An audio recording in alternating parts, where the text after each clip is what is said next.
Kabarnya anak-anak sempat curhat ya sih Mas Wei perihal anak-anaknya kan katanya turut sedih terkait dengan kondisi orang tuanya yang rumahnya sampai menjara gitu. Oh, pasti dong. Ya kan saya aja sebagai temannya sedih, apalagi keluarganya ya kan. Itu kan uang halal yang mereka cari. Ya kan, bukannya uang hasil korupsi. Mereka kan ngartis. Jadi anggota DPR kan kayak Uya itu kan baru. Ya kan, sedih lah kita sebagai sahabatnya aja kenal dia cuman aduh saya bilang. Jadi saya teringat peristiwa 98. Untung di zaman Pak Prabowo ini TNI tidak ditaruh di barak, tapi TNI disebar langsung menyelamatkan warga yang terancam. Selesai. Saya ketemu Bapak Presiden waktu hari Jumat malam di rumah Ananda Avan Kurniawan di sana.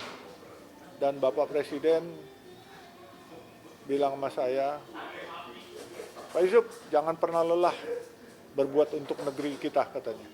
Percaya kita bisa bersama-sama mensejahterakan rakyat Indonesia dan Indonesia akan bangkit. Saya jawab, Pak, Bapak nggak usah khawatir. Selama saya ada di sini, berarti Indonesia baik-baik saja, Pak, saya bilang. Yang lain boleh eksodus karena trauma 98. Kalau saya tahu karakter Pak Prabowo, dia selalu berbuat untuk rakyat. Dan begitu rakyat ada yang terancam di jara, langsung beliau marah. Dan tahu, saya dengar beliau yang bilang, tindak tegas, saya yang bertanggung jawab semua. Itu baru presiden. Iya kan? Jangan main lempar-lempar kesalahan. Beliau bilang, tindak tegas, begitu ada penjarahan, ada pembakaran, semua tindak tegas, saya yang bertanggung jawab. That's our president. Itu. Tapi mungkin Pak, Mas Surya sendiri ada bicara nggak sih, ada sesal yang disesali sama Mas Surya mungkin, oh iya jadi introspeksi juga untuk dia, untuk memperbaiki diri, mungkin dari tutur kata atau sebagainya gitu, dalam bersikap atau apa mungkin. Ya, Sempat minta maaf juga Mas Surya. sebenarnya dia sudah minta maaf satu. Soal penyesalan, ya pasti penyesalan ada. Tapi menurut saya, kalau saya melihat objektif saja.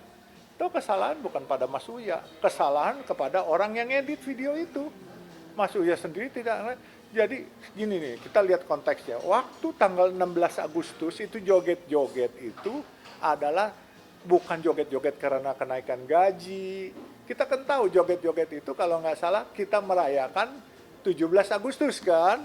Itu seneng karena hari kemerdekaan kita ada lagu semuanya joget-joget kok. Tapi itu di framing seolah-olah buzzer-buzzer biasa, kerjaan buzzer. Ya kan, nah buzzer itu ya nanti tanggung dosanya aja.